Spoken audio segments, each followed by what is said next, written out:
আসসালামু আলাইকুম সবাইকে। আশা করি সবাই ভালো আছেন। আজকে আমি বানিয়ে নিব ইফতারের জন্য খুব মজার একটি আইটেম। আলুর সাথে চিকেন মিলিয়ে একটি মজার কাবাব। এটা খেতে অনেক টেস্ট। তাহলে চলেন শুরু করি।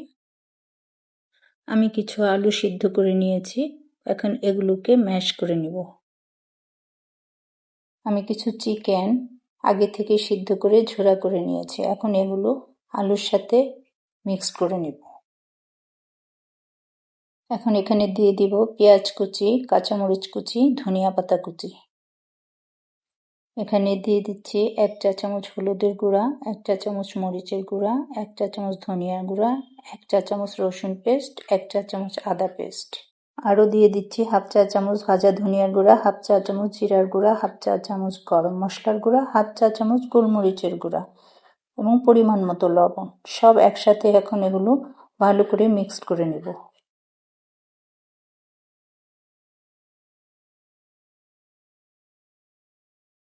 এখন এগুলোকে আমি কাবাবের শেপ দিয়ে নেব।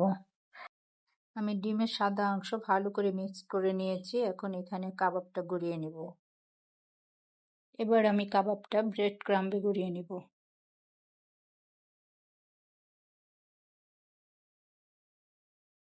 আমি আরেকটা বানিয়ে নিচ্ছি।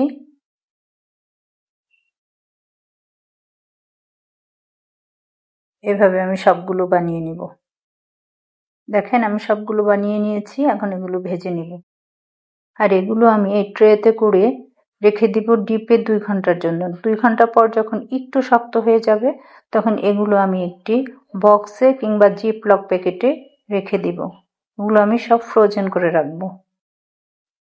ফ্রোজেন করে রাখার সুবিধা হলো যখন খেতে ইচ্ছা করবে তখন একটু আগে নামিয়ে রেখে ভেজে নিলেই হবে। আমি একটি ফ্রাই প্যানে আগে থেকে তেলটা হালকা গরম করে নিয়েছি। এখন এখানে আমি কাবাবগুলো ভেজে নিব। তেলটা হালকা গরম করতে হবে, বেশি গরম করলে কাবাবগুলো পুড়ে যাবে।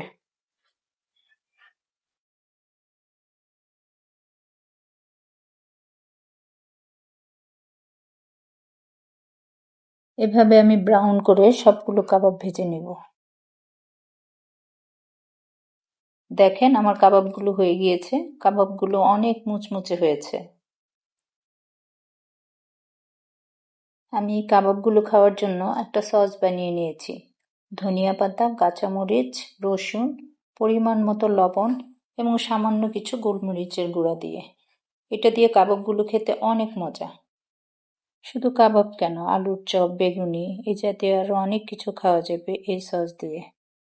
আবার আসবো অন্য কোনো রেসিপি নিয়ে। সবাই ভালো থাকবেন। আল্লাহ হাফেজ।